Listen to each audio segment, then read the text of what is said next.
How to fix process system isn't responding on Android. 1. Shut down or quit some unused or recently opened apps.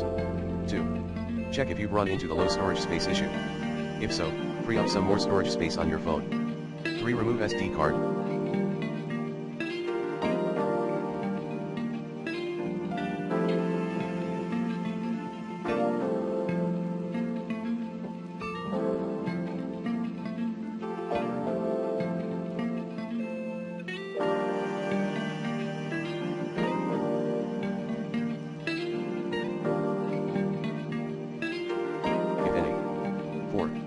Update installed apps.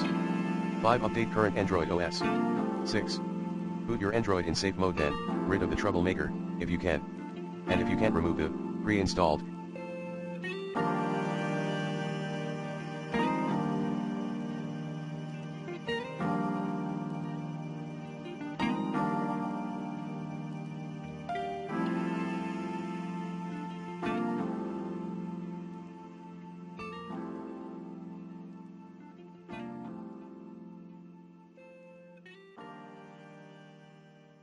App, Google how disable the item from running with your Android phone.